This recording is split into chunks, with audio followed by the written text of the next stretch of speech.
자, 라이프 인 넘버스 오늘의 게스트는요. 0.1초의 승부사로 불리는 분입니다. K옥션 미술품 수석 경매사 손이천 이사님입니다. 어서 오십시오. 반갑습니다. 네, 반갑습니다. 그 0.1초의 승부사라는 말씀을 하던데 그게 무슨 의미입니까? 아마도 경매가 급박하게 진행이 네. 되고요. 긴장감이 높잖아요. 아. 그리고 인기가 많은 작품일 경우에는 네. 이제 경합이 치열하다 보면 정말 누가 조금 더 빨리 드느냐. 아, 패들이라는 거를 의사를 표시하기 네네네네. 위해서 사용하는 번호판 같은 건데요. 네. 그걸 얼마나 이제 빠르게 드느냐. 그리고 경매사가 그거를 어떻게 판단을 하고 그 응찰을 받아들이느냐. 어떤 분이 가장 빨리 그 응찰 의사를 표시하셨는지를 네. 판단을 해서 그분에게 이제 작품을 낙찰을 시키고 또 다른 응찰이 있을 때는 놓치지 않고 또 네. 빨리 받고 하는 역할을 하고 있습니다. 근데 처음에 미술품이 뭐 예를 들어 뭐 500만 원, 2천만 원, 뭐 비싼 건 뭐 억대 넘어가니까요. 네. 그런 걸 처음 가격은 누가 정하는 거예요? 시작 가격은? 이게 사실 미술 시장의 구조를 좀 알아야 됩니까? 아시면 네. 훨씬 이해하기가 쉬울 것 같습니다. 네. 근데 미술 시장의 구조를 좀 간략하게 말씀을 드리면요. 1차 시장과 2차 시장으로 나뉘거든요. 1차와 2차 시장? 네, 작가로부터 위탁을 받은 화랑들이 컬렉터에게 판매하는 예. 이런 구조로 움직이거든요. 아. 그러다 보니까 1차 시장에서 거래되는 작품의 가격은 네. 갤러리와 작가가 결정을 하게 되죠. 뭐 그렇게 그린 분이 이거 얼마짜리 이럴 그렇죠. 수 있겠죠. 네. 네. 근데 그렇게 한번 거래된 작품들을 네. 이 컬렉터가 다시 판매를 하고 싶은 경우가 생깁니다. 그런 작품들을 모아서 유통시키는 곳이 2차 시장입니다.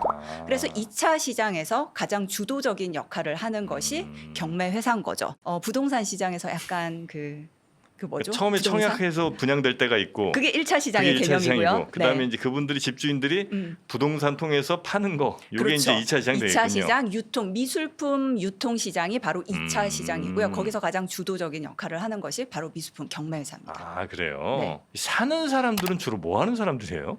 아무래도 사업을 하시는 분들이 좀 자산 규모가 크기도 하지만 네. 최근에는 뭐 전문직에 종사하시는 분들도 많고요.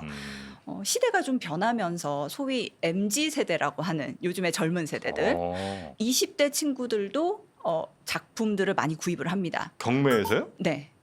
돈이 있나?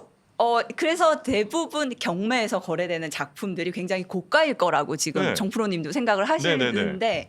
매출의 80%는 약 20% 작품의 고가에서 거래가 되지만요. 네. 저희가 유통시키는 작품들은 사실 수백만 원대, 수십만 원대 작품도 굉장히 많다는 걸 수십만 의미하죠. 원대도 있어요? 네, 당연히 있습니다. 젊은 작가들의 작품, 80년대, 그래요? 90년대생 작가들의 작품이 시장에서 거래가 되고 있거든요.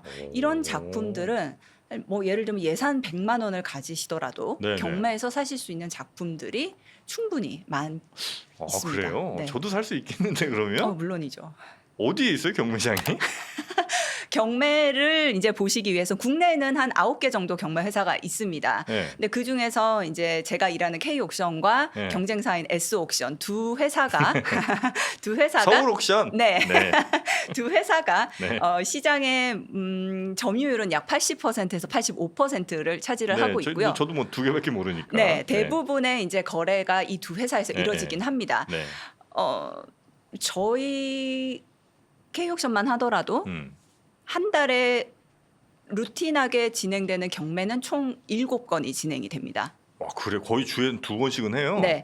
뭐 온라인 경매의 형태도 있고요. 아. 제가 현장에서 경매를 진행하는 네. 뭐 라이브 경매 형태도 있는데요. 라이브 경매가 가장 고가의 작품들이 네네네. 많이 출품이 되고요. 사실 온라인으로 진행되는 많은 작품들은 수십만 원, 수백만 원대가 대다수를 그래요? 차지합니다. 그래서 뭐 저희 K옥션 홈페이지, 서울옥션 홈페이지에 들어가 보시면 진행되는 경매 모든 작품들을 온라인으로 확인하실 수 있는 거죠. 그래요. 네. 예를 들어서 얘는 분명히 한 4, 5천만 원에 끝날 것 같은 그리고 사람들 분위기도 그랬는데 네. 우리 경매사님이 네. 이렇게 막 그 뻔뿌지를 잘해갖고 야 6천, 7천 막 1억 이렇게 간 경우도 있습니까? 물론 그런 경우가 있을 거라고 생각은 합니다. 근데 뭐 저도 그분한테 물어보시지는 네, 않으셨으니까. 다 물어볼 수는 없는 노릇이긴 한데 처음 경매 회사가 생긴 게 98년입니다. 아 그래요? 네, 그러니까 25년 정도밖에 안 된 역사죠. 미술품 경매 역사는. 생각보다 짧은데요. 그렇죠. 네. 근데 뭐 해외 유수의 경매사인 크리스티와 소더비는 네네네. 거의 역사가 280년이 넘었어요. 아 그래요? 그러니까 당연히 그런 질문들이 음. 있었겠죠. 경매사의 역량이 경매 결과에 어느 정도 영향을 미치느냐. 네네. 근데 뭐 이거를 딱 통계를 낼 수는 없겠지만 네. 일반적으로는 뭐 20% 정도는 차이가 날 수 있다라고 얘기를 하고 있습니다. 그래서 제가 현장에서도 경합을 유도를 하다 보면 네네. 이분과의 사실 어떻게 보면 심리적인 어떤 밀당도 네네. 있을 테고 아. 이제 현장에서 저와 이제 뭐 눈빛을 좀 교환을 한다거나 네네. 제가 조금 더 한 번 더 권하는 이런 제스처를 아 할 때, 권하시기도 해요? 물론이죠. 예를 들어 여기서 3,500만 원 불렀어요. 네, 이제 3,600을 부르셔야 되는데 네. 저쪽이 그렇게 생각이 있는 것 같지 않아요. 네. 그럴 때 이렇게 좀 부채질을 하신다는 거죠? 사실 그럴 때 네. 그거를 잘 파악을 하고 네. 이분께 한 번 더 이 작품의 응찰을 제안을 해도 될지 아니면 여기서 멈춰야 될지 아. 그거를 현장에서 빠른 시간 이 고객과의 어떤 보이지 않는 그런 밀당을 커뮤니케이션 하면서 또 하시는군요. 그렇죠. 그래서 이분이 제가 권하는 게 좀 실례겠다 싶으면 아. 그냥 여기서 멈춰야 되고요. 네네네.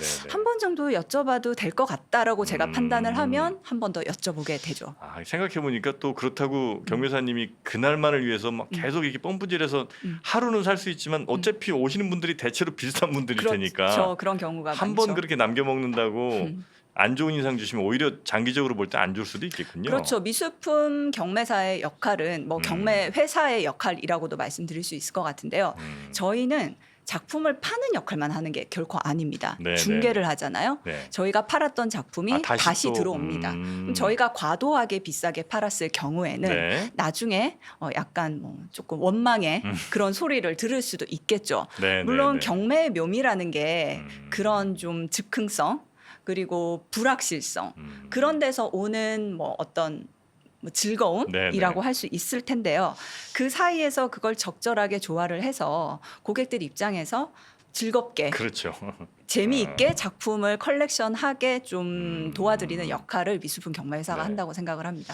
이렇게 제대로 된 미술품을 이제 구매한 적은 없는데 네, 저 그 고속버스 터미널 밑에 가면 네. 그 지하상가에 네, 액자 이렇게 넣어서 팔잖아요. 네, 그걸 산 적이 있어요. 네. 근데 그걸 사서 왜 사셨어요? 집에 뭐 하나 그래도 좀 걸어놓으면 좋겠더라고요 느낌이. 네, 네, 그래서 이제 그 중에 좀 화사한 그림 하나를 사서 걸어놨습니다. 네. 근데 정말 좋더라고요. 좋죠. 네. 그래서 이제 이 조명 밑에 이렇게 딱 걸어놨단 말이죠. 그러니까 액자 포함해서 아마 한 20몇만 원 이렇게 줬던 것 같은데 네, 와, 이 집안 분위기가 네, 어떤 가구나 인테리어보다 효과가 더 좋은 것 같아요. 네. 그래서 나중에 조금 잘 벌면 이제 미술품 하나는 좀 사볼까 생각을 그때 했었었는데 네. 그런 의미로 이제 이런 미술품들을 뭐 꼭 비싼 거 아니더라도 네. 젊은 작가분들 거 이렇게 하나하나 공부하면서 사시는 거 이런 것들은 네. 충분히 젊은 분들도 시도해 볼 만한 정말 큰 재미라고 생각을 네, 합니다. 네. 이게 사실 미술품을 컬렉션 하는 데는요. 네. 여러 가지 이유가 있지만 굉장히 다양한 문화예술 장르가 있잖아요. 그 중에서 작가가 만들어낸 네. 그 결과물을 내가 오롯이 내 것으로 소장할 수 있는 거는 미술품밖에 없어요.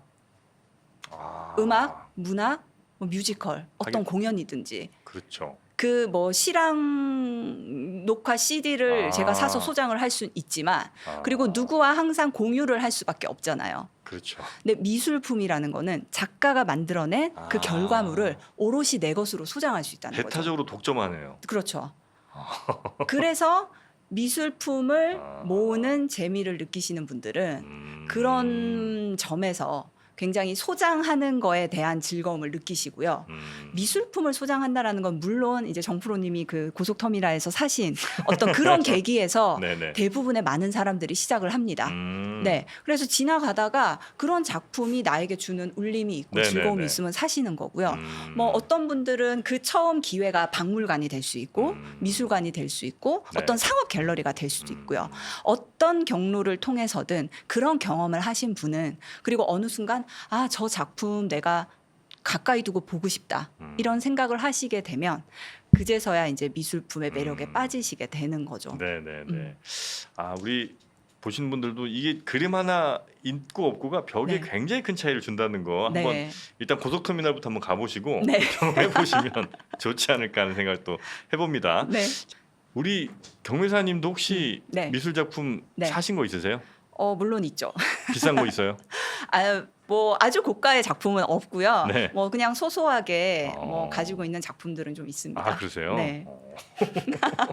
아니 저희가 이제 넘버스로 그러니까 숫자로 좀 더 이제 토크를 네. 하고 있는데 네. 40이라는 숫자를 주셨어요. 40은 40요. 무슨 의미입니까? 미술계 특히 어떤 작가의 세계에서는 네. 40대 작가면 젊은 작가입니다. 그래요? 네. 그러니까 미술대학을 보통 일반적으로 20대 중반에 졸업을 네네네, 하잖아요. 네. 그럼 그때부터 쭉 작업을 해서 네. 뭐 15년, 20년 작업을 해서 작가의 어떤 뭐 구분을 하는 게 있잖아요. 예를 들면 젊은 작가, 중견 작가, 그리고 뭐 거장, 노장. 미술 시장에서 한 50, 60 정도까지는 쭉 전업 작가로 활동을 하셔야 네. 미술 시장에서는 아, 작업 좀 했구나.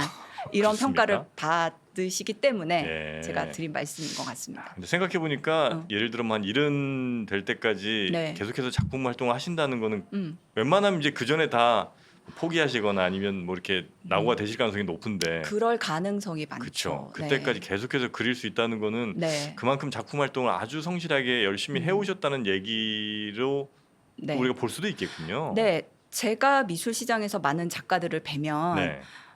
사실 여성 작가 우리나라에서 주류로 거래되는 작가들의 어떤 성별을 보면요. 네. 여성 작가는 거의 미비합니다. 그래요? 대부분 활발하게 활동하는 작가님들이 다 남성분이세요.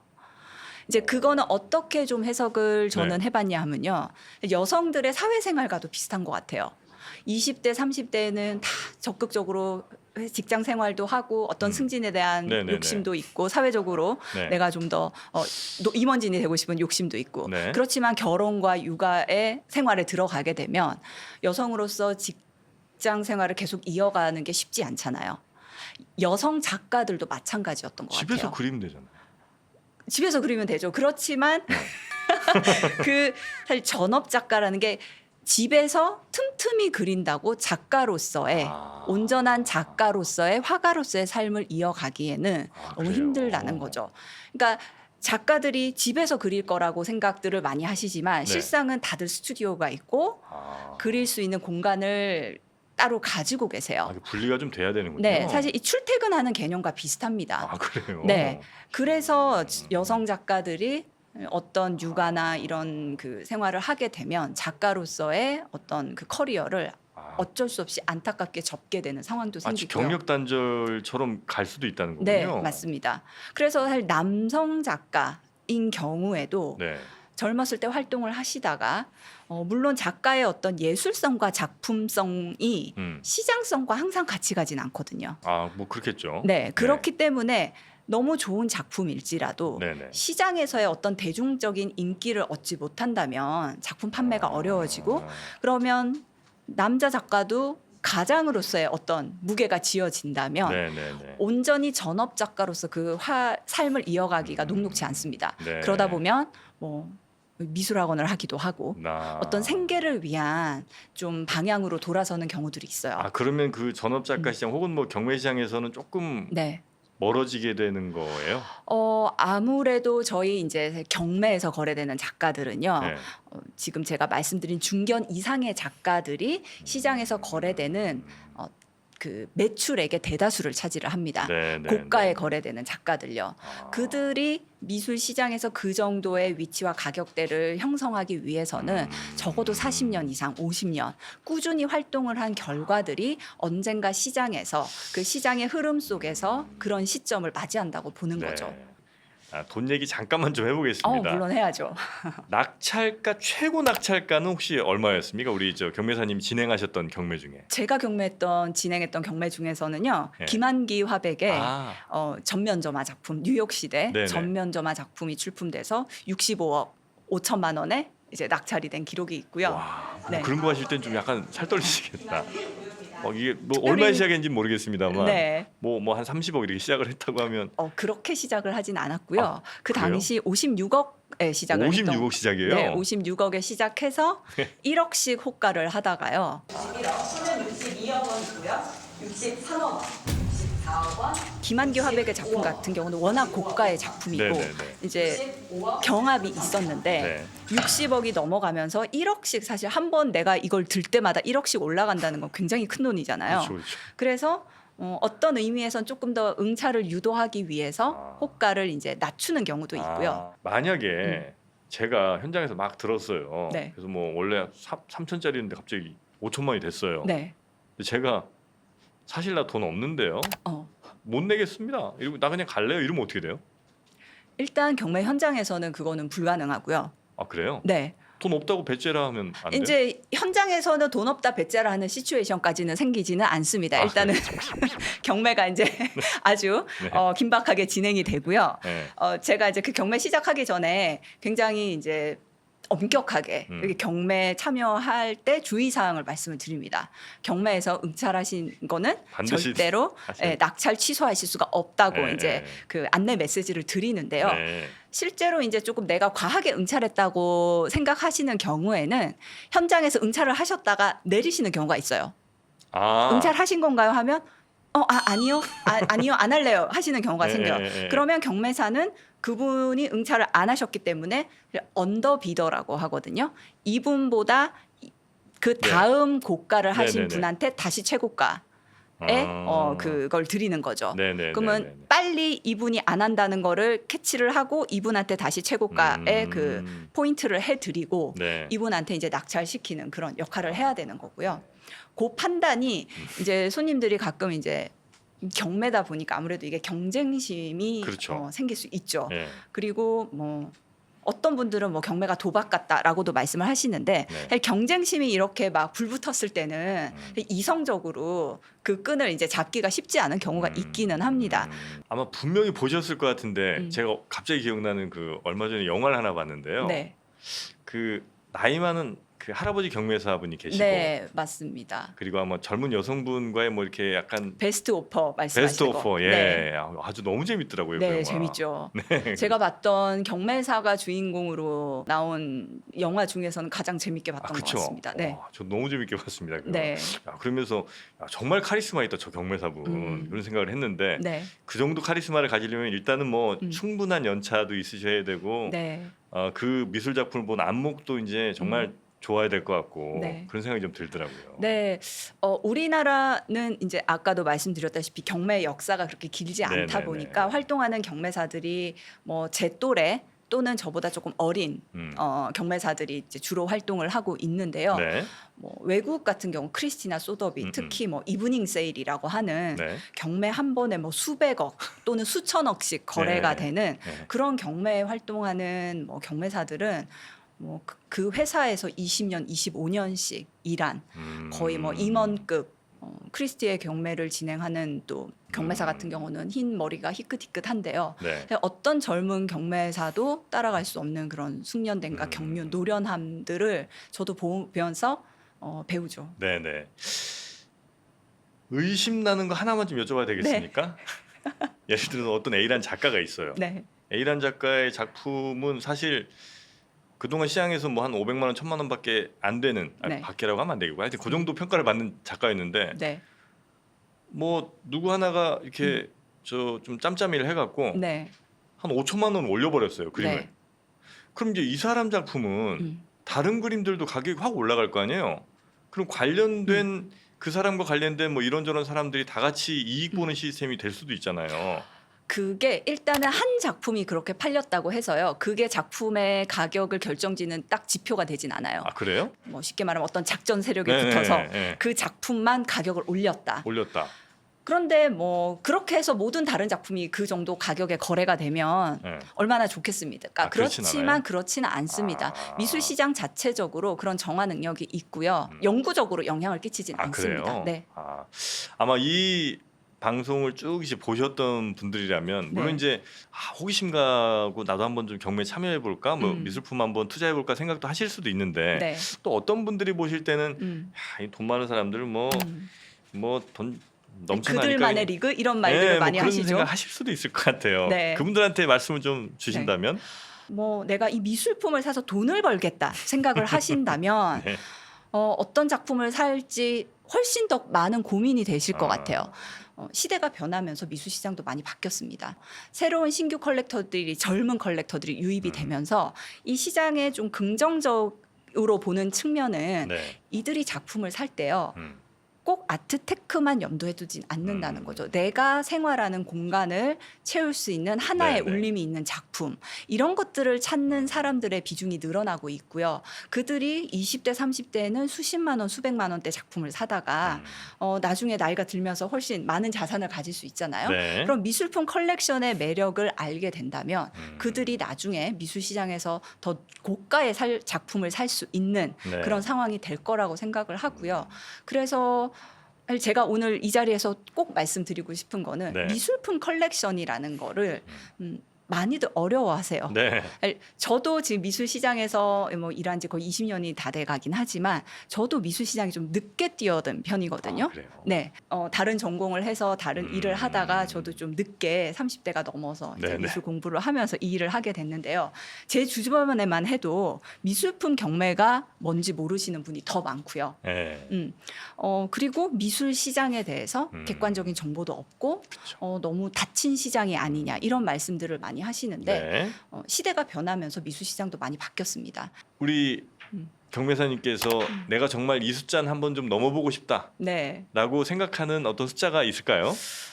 그 질문이 있어서 네네네. 제가 되게 고민을 했거든요. 네. 어떤 숫자가 있을까 생각을 했는데 65억 5천만 원이 넘는 작품이 저희 경매를 통해서 한번 거래가 됐으면 좋겠다 이런 생각을 하고요.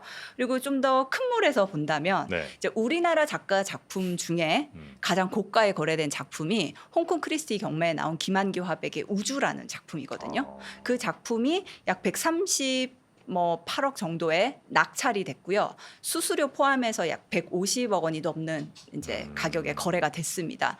그래서 좀 더 큰 욕심을 부린다면 우리나라 경매 회사에서 네. 150억 원이 넘는 작품이 좀 거래가 되면 좋지 않을까. 150억이 돼도 네. 김환기 작가 혹은 뭐 그분들의 유족들에게는 아무것도 안 들어가죠? 이런 이제 두 가지 측면에서 말씀을 드릴 수 있을 것 네. 같은데요. 만약에 그 작가가 생존 작가다. 네네네. 그러면 어느 시기 작가가 시장에서 그렇게 많은 주목을 받지 못한 시기에는 말씀하신 것처럼 좀 낮은 가격에 팔릴 수도 뭐 있었겠죠. 그렇겠죠. 예. 근데 작가가 살아 계신다면 어느 순간 이제 시장에서 가격이 오르기 시작하면 작가 작품의 신작의 그러네. 가격도 같이 올라가게 됩니다. 그렇겠네. 그러면 이제 그 어떤 뭐 영향을 받게 되시는 거고요. 네네네. 작고한 작가일 경우에는 지금 말씀하신 것처럼 그런 생각을 하실 수는 있는데 네. 그래서 유럽에서는 이제 추급권이라는 게 있기는 합니다. 급권. 급권? 네, 추급권인데요. 네. 작가의 작품이 거래가 될 때마다 네. 일정 비율의 금액을 작가에게 돌려주는 작가나 작가 유족들에게 네, 돌려주는 법이 사실 우리나라에도 올해 미술진흥법이 통과가 됐습니다. 그래요? 네, 그래서 뭐 앞으로 한 4년 정도 이제 법도 제정을 하고 네네네네. 그 이후에 이제 그 추구권이라는 게 우리나라에도 적용이 될 것 같기는 한데요. 뭐 미술 시장에서는 이제 우리나라 미술 시장 규모에서는 네. 추구권을 지금 아직 적용하는 건 좀 시기상조다라는 의견들이 사실 미술계의 의견이긴 합니다. 자, 오늘 이 경매사의 미술품 경매사의 세계 네. 한번 저희가 숫자를 통해서 또 알아봤는데 아주 재밌는 얘기도 좀 많이 들려주시고 네. 또 미술품에 대한 미술 경매에 대한 대한 새로운 이야기도 많이 주셔서 저도 아주 재밌었고요. 아마 네. 듣는 분들도 굉장히 네. 흥미로우셨을 것 같습니다. 자, 오늘 함께해 주신 손이천 이사님 대단히 감사하고요. 다음에 또 기회 있으면 저희 3프로TV에서 또 한번 모시도록 하겠습니다. 네. 고맙습니다. 감사합니다.